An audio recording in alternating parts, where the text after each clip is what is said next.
on behalf of the entire White House. Let me be clear.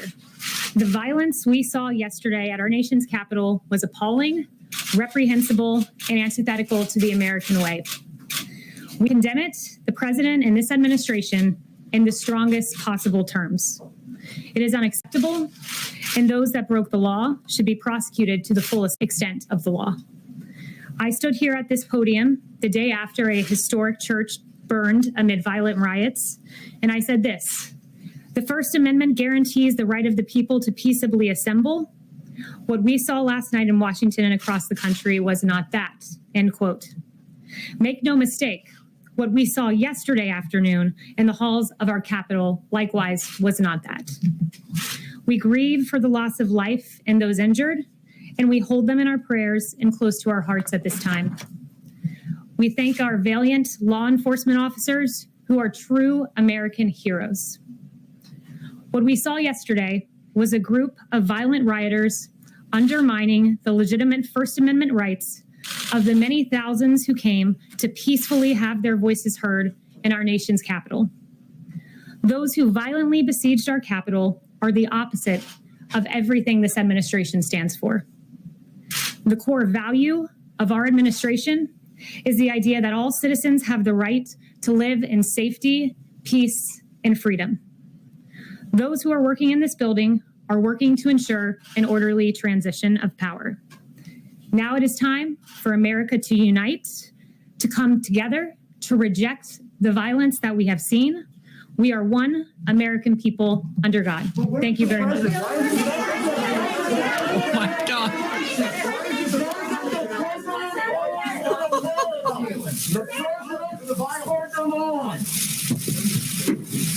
Oh my gosh.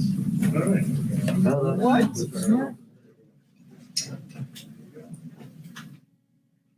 Okay. Wow. All right. So Kayleigh McEnany just kind of rushed out and gave what was that 60-second outline about I'm coming out to give a statement on behalf of Trump, that there were peaceful protests and some rioters came and ruined it.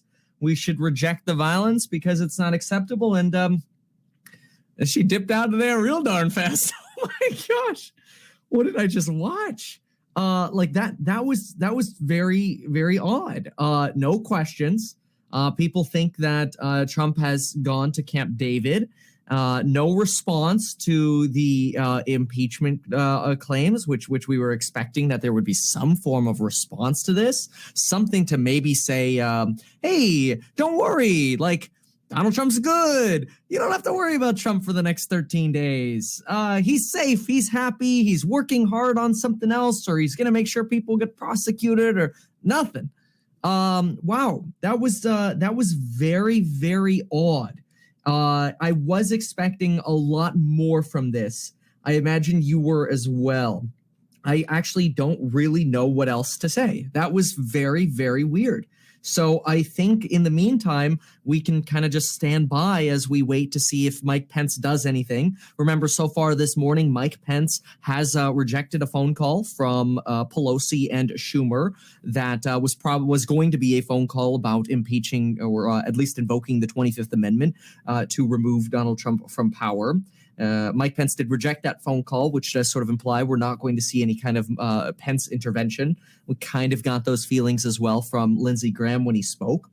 The House has the power to impeach Donald Trump again a second time in order to, and I'm going to clarify this from a prior video, in order to fully impeach Donald Trump, we would need, obviously, the impeachment from the House, and then Donald Trump would have to get convicted in the Senate. We've got 14 days left to do that. It seems like a long shot at this point with how few days are left. It could happen. Schumer and Pelosi say it could happen very quickly. You do need 2/3 majority vote for this to happen in the Senate. I don't think Mitch McConnell would bring this to the floor. This is why earlier I mentioned that if two Georgian senators were, if the election in Georgia was certified, which it still has to be done, and those Georgia senators were sworn in, then they could join in with Democrats on trying to convict Donald Trump in the Senate if there was a desire to do that, if it actually happened. You would have to still get about 17 Republicans to join.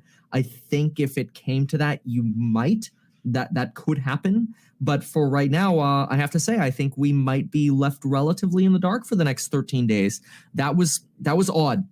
And if that's the kind of press briefing that we're to expect, and we have no communication from Donald Trump because there's no Twitter. Donald Trump, I will say, Donald Trump did remove the posts that he was told to remove. So Twitter apparently can hide your post, but they won't delete your post for you.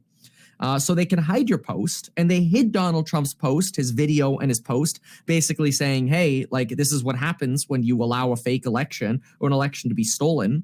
And so when that happened, they first flagged his tweets, then they hid his tweets completely, and then they also in between disallowed them from being liked and shared.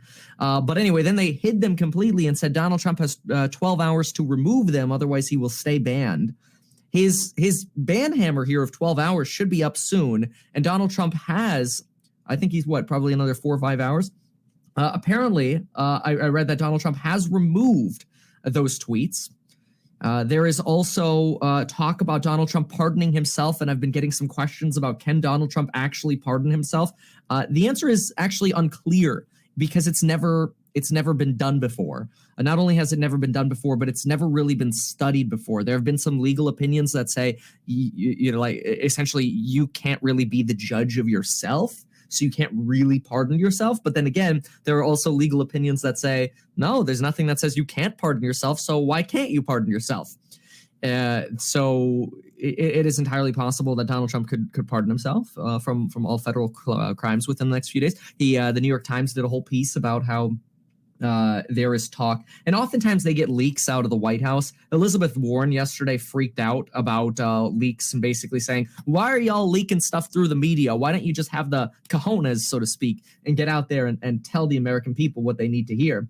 But the New York Times is reporting that Donald Trump has considered pardoning not only himself, but pardoning Don Jr., Eric Trump, Ivanka Trump, Jared Kushner, and Rudy Giuliani. Now, this has been done before, like Bill Clinton. I think it was his brother-in-law. Bill Clinton's brother-in-law had I think it was a cocaine sentence or something like that. So it's not like, presidents pardoning people close to them hasn't been done before. I think the New York Times reported, and again, it's the New York Times, right? So they lean a little bit left.